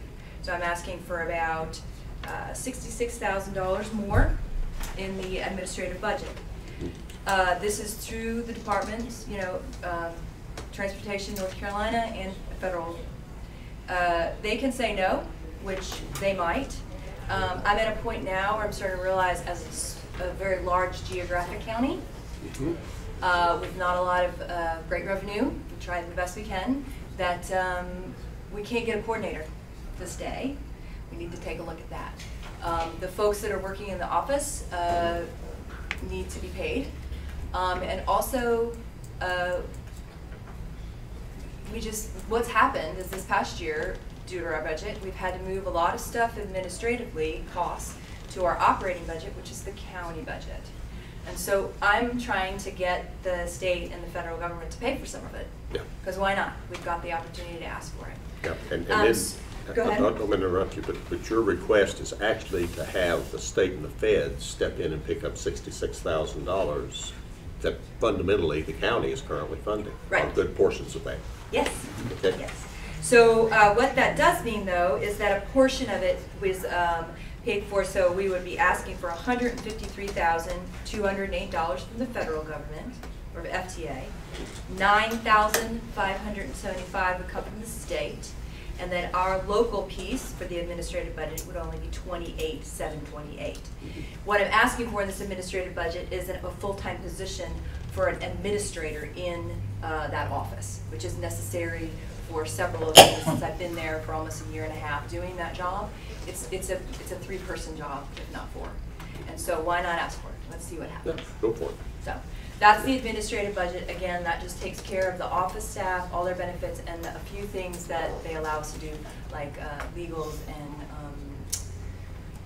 promotions and a couple other things that can go into administrative budget. Okay, so that's the first one. Any more questions about that? Yeah. All right, our We did use county funds last year to add 48 driver hours. So Dee's right about these requests, the state side, and you've had to shift some of the state things the state would usually pay for have had to come over and eat into us, and we've looked at that coordinator salary, raised it several $1,000s, but it's still not. It's not where it needs to be. And really that will happen when it's ready to happen for the right person. But I will say that that office needs 3 people, boots on the ground, working. And in my job, I do that full-time, and then the rest of community services full-time. And so the rest of the community service is not getting the attention that they need, and I need somebody to be in the position of boots on the ground, verifying, scheduling, doing some of the work that needs to be done. So why not? So that's why I asked for that as well. Okay. Go for it. So it's a pretty good deal if you only have to pay $28,000 into that, right? All right, our second piece is capital. So I don't know if you received all the emails as to what it looks like when I ask for a capital. There are things that are on the list that come from the state that we're ready for, such as computer systems. We are ready for upgrades for computer, and they are purchased through a capital fund, and then over a certain amount of time, they are aware, and we have to work on them, and then we have an opportunity to ask for them again. So we're asking for computers. We have camera systems on all our vans, 4 to 5 cameras on our vans, inside and out. Those have not been upgraded since 2011. They work, but let's just talk about 2018 optics and audio and ability to upload outside of our building compared to down the road. So we are allowed to ask for those things. We've asked for some filing cabinets because we've been working so hard that we have lots of paperwork that we have generated and other things that reports are due that we now know about, and literally we need about, I don't know, 5, 6 more filing cabinets. So we're asking for the basic things that we are allowed to ask for. They sent out a list. In addition to that, we will be asking for 4 vans. Our vans have to meet a certain mileage, and by 2020 that mileage will have been met, and then those vans start deteriorating and cost a lot of money to keep them on the road. We're switching over from some of our regular vans in hopes to get some more lift vans. As you know, our county is aging. Folks are using mobility devices, and lift vans make much more sense. So they're about $66,000 a piece. That's in this capital budget as well. The capital budget is also done by percentage, so we would be asking for $260,401 from the federal government, $32,550 from the state, and then our local portion would be $32,551. $32,000 is roughly the amount of money we used in 2019 that we just received in FY19 for 4 vehicles that we're using 4 at this time. So that doesn't change your capital, and we're getting so many cool things possibly that will help us come in line with what needs to be for safety, for better rides and all that those things that we're in line for at this time. So that's the second one. That's capital. Do you have any questions about that? Nope. Okay, the third one is 5310 operating, and it's called, we just had this done last year. Basically what happens is that this is a grant where you get to dream a little bit. And so what we did this year in FY19, in which we received the funding, we paired the request with our EdTAP, which is Elderly Disabled Transportation Assistance Program. And we have created a route to our senior centers in Beach Glen and in Mars Hill, and that will begin in November. And those are dedicated lines where we find folks in the community who need to and want to get out of their house and come to our active living centers in Beach Glen and Morris Hill so that they can participate. And it's a pick up, drop off there, pick up there, and take home. And 2 days at Beach Glen, 2 days at Morris Hill. Almost like a little mini local bus route. Exactly, That's cool. which already exists at Marshall Active Living Center. Right. And they have their own dedicated run, 4 days a week, that pick up folks and bring them to the Marshall Active Living Center. And how many participate in that deal? Oh, gosh. Well, we haven't started yet. Okay. The hope is that I can fill a van, which is 12. Marshall does it, but it's also logistics. Marshall's got folks more tight compacted, you know, we're in town compared to the community. So I think realistically maybe 8 to 10. Okay. But what we're going to do in the next couple months, it was on the radio this morning, I'm getting ready to push and see a bunch of local community folks, get into the churches, talking, word of mouth around here works, and so as soon as we get it out, my hope is that we'll have some folks flocking.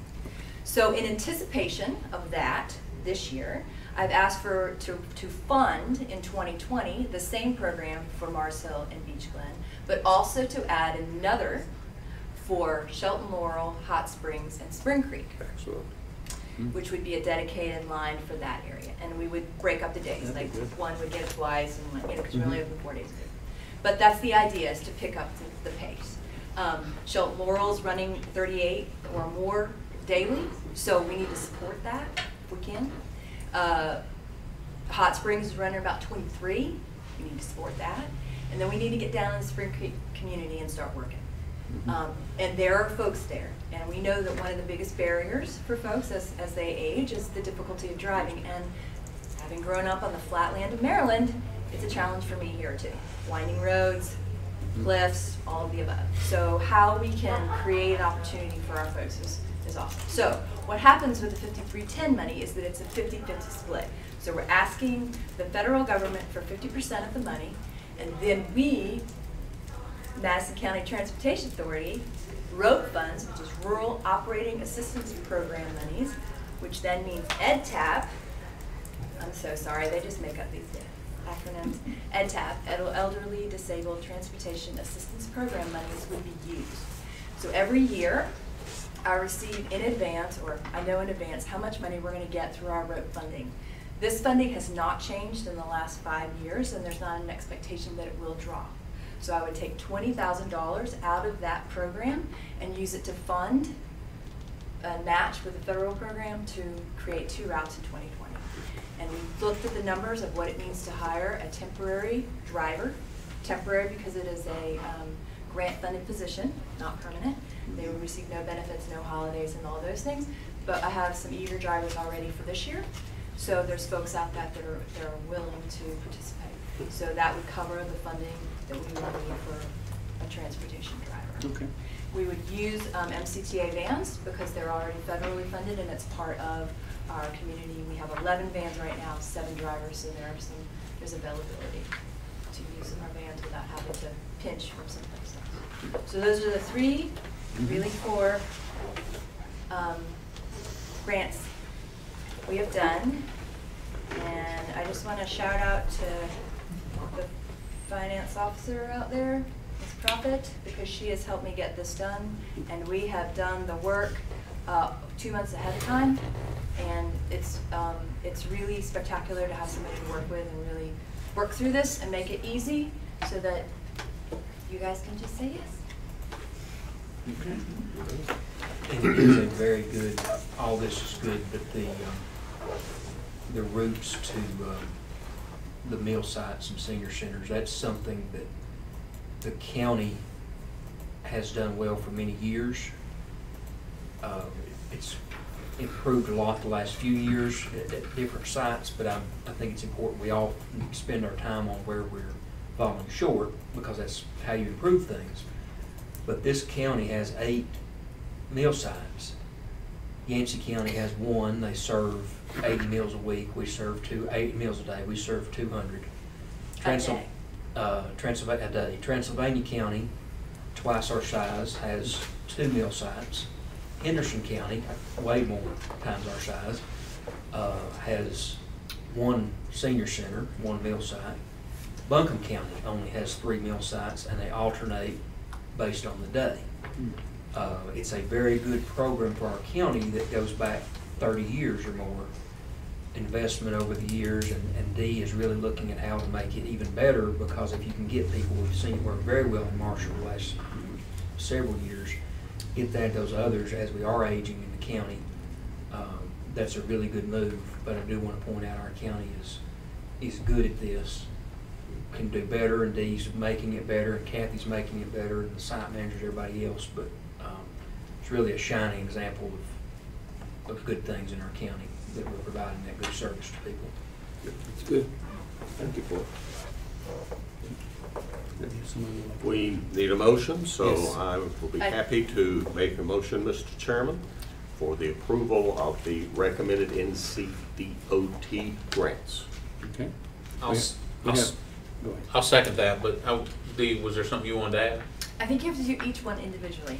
Sorry, so the administrative grant Oh, approval. one at a time. I'm so sorry, I Okay. didn't get the directive. I'll move for the 5311 admin grant. Okay. We have a motion for the 5311 admin grant. Second. Second by Commissioner Wexler also.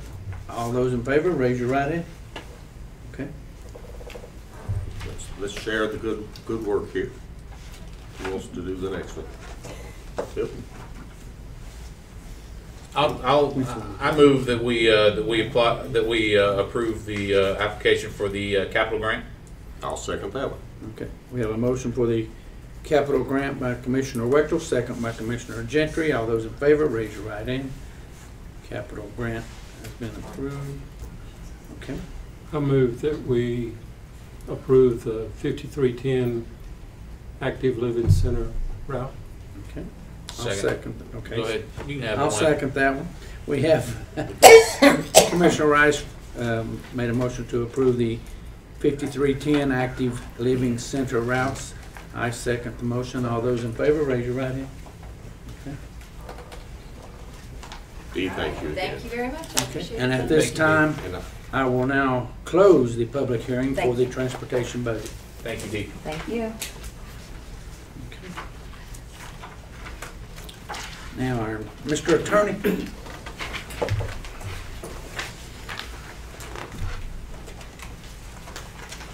Mr. Chairman and members, I only have one matter for your consideration. I believe in August we discussed the renewal of the lease with Hot Springs Community Learning Center.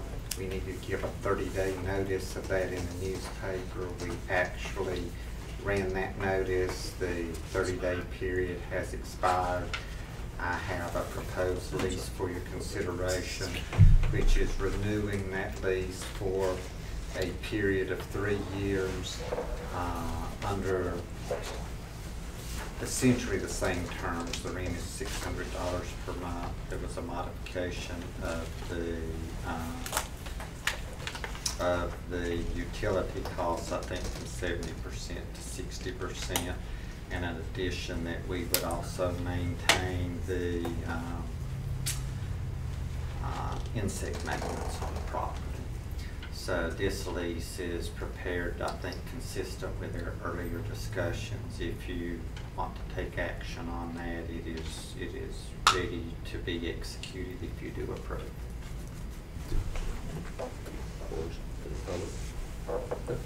Mr. Chairman, I move that we approve the lease as presented by our attorney. Second. All right, I have a motion by Commissioner Gentry, second by Commissioner Rice for the Hot Springs Community Learning Center lease. All those in favor, raise your right hand.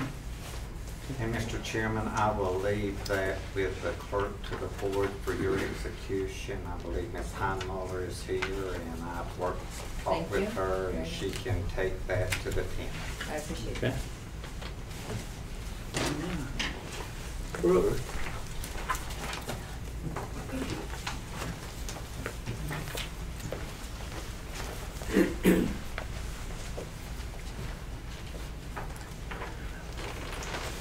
Okay, so tonight I've just got one thing for y'all. In our dental department, in our health department, we've got some vacancies for some dental assistants. And so tonight, what I'm presenting is the approval of Elizabeth Stevens to be a part-time temporary dental assistant, just to kind of get us through the gap so that we can continue the high level of service to the public. So it's part-time temporary. She's aware of that. She'll be very happy for us when we find our 2 full-time folks. But this will get us through this interim period as we're recruiting. Mr. Chair, I move that we hire Elizabeth Stevens as a dental assistant trainee in part-time temporary position with the Madison County Health Department. I will second that motion.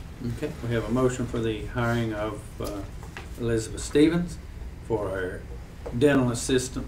All those in, a second by Commissioner Gentry. All those in favor, raise your right. All right. Thank you. Thank you, Brooke. Thank you, Brooke.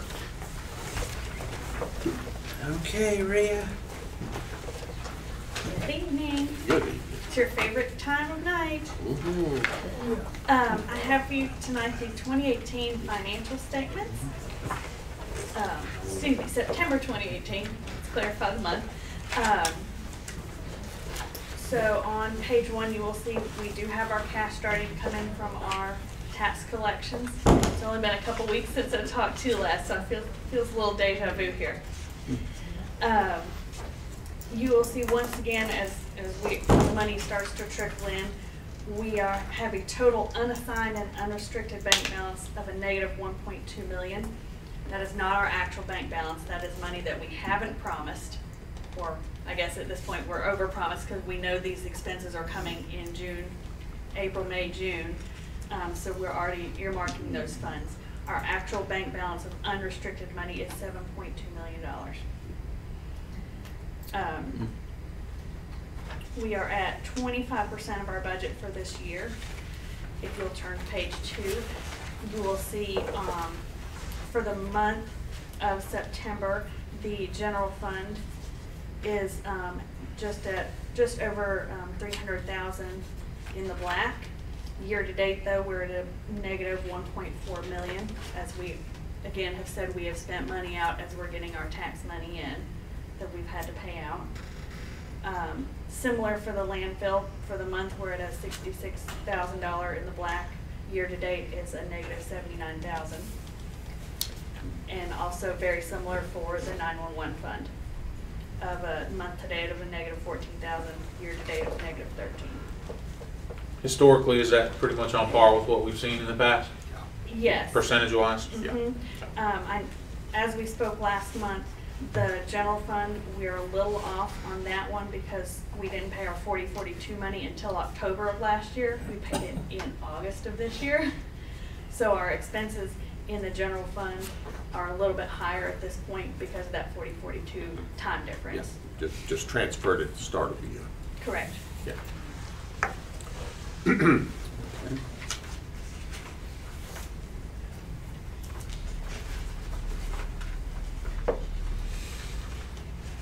Any other questions on this part of the financial statement? No.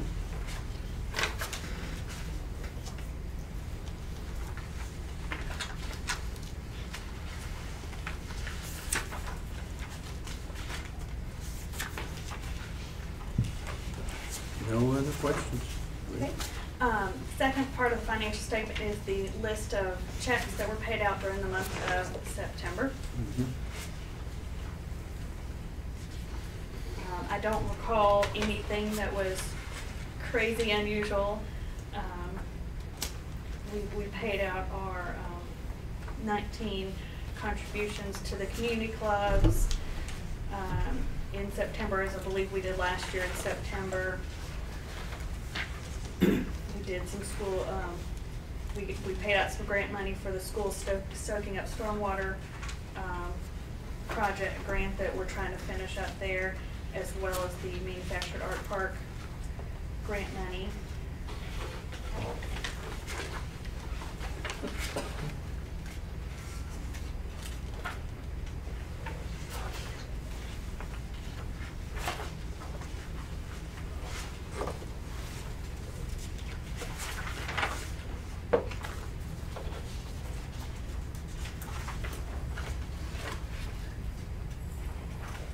Any questions on Rhea or the kids?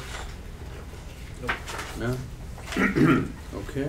All right, on to the budget amendment number 4. Budget amendment number 4 is one of the smallest budget amendments I've ever done. It's just over a page long. Never happened before. Very minor things here. We did for the general fund, we are increasing revenues and expenditures by $64,000. This is due to the proceeds from the sale of the Rock Building. Some of those proceeds are going towards capital outlay to build a fence or to help fund the fence for the school system, I believe. And the rest of it is going into other capital outlay areas. We've also reclassified some lapsed salaries to help fund a few other capital outlay projects. The other portion of this is in the landfill fund. We are moving $35,000 from capital outlay into capital vehicles. They had asked for a roll-off vehicle and they've gotten bids in, and they needed a little extra fund from what they originally projected the original budget. Okay.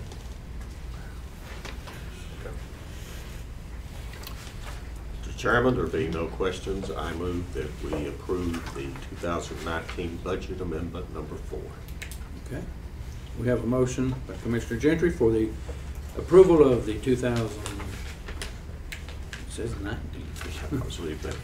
18 budget amendment Yes. number 4. I was reading instead of. Yep. My bad. Do I hear a second? I'll second. I'll second. Okay. Second. All right. All those in favor of budget amendment 4, raise your right hand. Okay. People don't like silence. They don't. No. They don't. Thank you, gentlemen. Thank you, Rhea. Thank you, Rhea. All right, Mr. Forrest.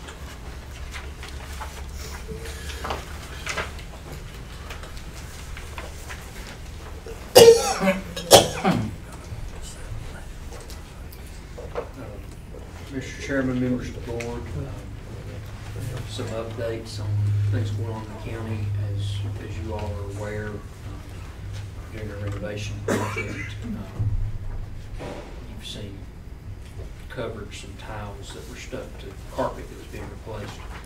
Came up in the admin building. When tested, it was discovered there was a small amount of asbestos in those. We contacted contractors to come take a look at it and tell us how to proceed. And we had someone from the state come in and advise on how we might proceed as well. They advised to test the air until then, have the building not be occupied till we knew what was going on. Everyone has emphasized it's a low risk, low amount of material in the tile itself and the glue that was also tested. Those air tests came back as clean by both EPA and OSHA standards. The presence in the air is below those standards, and we will send those results out to all employees so they're aware of that. But since that has been disturbed only in the hallways, we have to finish the project inside the offices, so we're going to proceed with a certified abatement contractor on that entire project to just have it all over and done with. This is something that, when they moved into that building in 2004, they were leasing the space, and then they bought it, I think, 7 or 8 months later, and they were building in a hurry, and they built they left the tile alone. Don't know if they tested, don't know what happened then. It was undisturbed, it was fine that whole time, but eventually you got to get in there, and if we don't fix what's there now, it's going to be there for somebody later to deal with, so we'll deal with it all at one time. We have relocated 5 departments, and all of those employees and their department heads have been very good, as well as their hosts who've taken them in during this time. Very good, quick work to get them relocated, and commend everyone who pitched in, everyone who offered to help from various departments, even if they ended up not being needed. Our IT staff and our maintenance staff for helping with the move and helping get things set up. It's a headache for everybody to deal with, but we will be having everything fixed while it's empty, and get everybody back in there and make sure that everything's good going forward.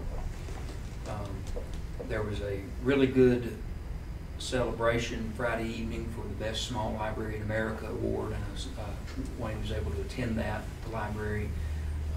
Very good overview of all the work that went into that, from decades ago to the work of the last 4 or 5 years that's gone on. And it also served as a farewell send-off for Melanie Morgan, who's been our library director for the last 4 years, who certainly rose to meet her moment in history for our libraries in Madison County. She has transformed in her time here the way we think about libraries. You still go check out a book, you can check things out, but also it's more of a community center e-books that she has available. The Cardinal program, which she set in motion, that will be implemented after her departure, unfortunately, will allow borrowing from libraries across the state with ease. Building a better staff structure, increasing grant funds, increasing y'all's trust in the library and her vision enough to increase the county funding for the library over the past 4 years. Melanie left to direct 3-county News Regional Library System in Eastern North Carolina. I'm anxious to see how she probably turns them into the best regional library around, and then hopefully she'll be working somewhere else that can help us later one of these days. But really wish her well as she has that new opportunity, and very grateful for how she has left our libraries here in Madison County. Peggy Goforth is serving as the interim director. She has worked at the library for 25 years, knows the ins and outs of operations, and will do very well until the permanent director is found, which that search process is beginning. We should have that posted here any day now to get that going. As Rhea mentioned, the Rock building did sell, close, and there is nothing else that we have to worry about with that. That deal is over. It was just a few days after, I think, our last meeting, and when the deal came through for the extra sliver of land from the Board of Education, they, in their resolution, or they didn't put it in the resolution, but they said at the time, we'll do this if y'all will pay to build a new fence that looks a little better and move the awning. So as part of that, $25,000 of the proceeds will go to the school system for them to build that fence. And it's my understanding they're using a portion of the 4042 funds, which you all gave them at the beginning of the year, I think several $100,000 there. They're going to use a small portion of that, several hundred, on building that nicer black fence along all of the Bailey Street side of the school. So that's a good move made possible by y'all's willingness to sell that building and your willingness to appropriate those 4042 funds for the Board of Education to use as they see fit for educational purposes. That's a privacy fence, correct? Yeah, at least the one that goes around the back will be between the building and the rest of the school property. Any questions on any of that? No.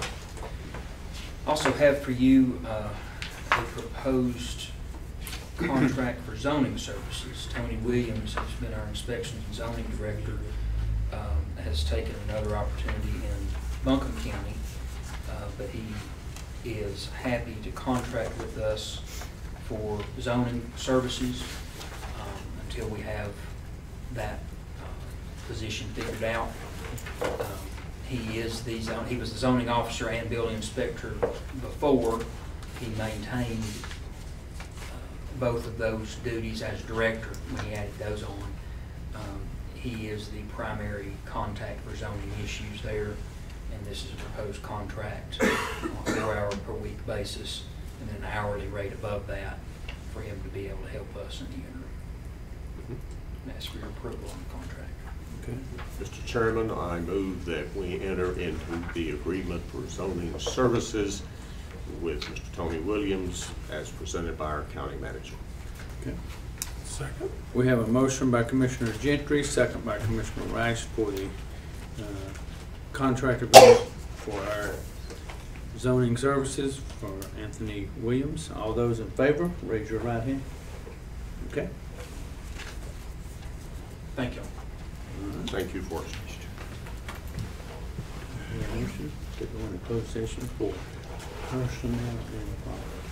Mr. Chairman, I move that we go into closed session under state statute for personnel and property. Okay. I have a motion by Commissioner Gentry, second by Commissioner Rice for closed session. All those in favor, raise your right hand. We are now in closed session.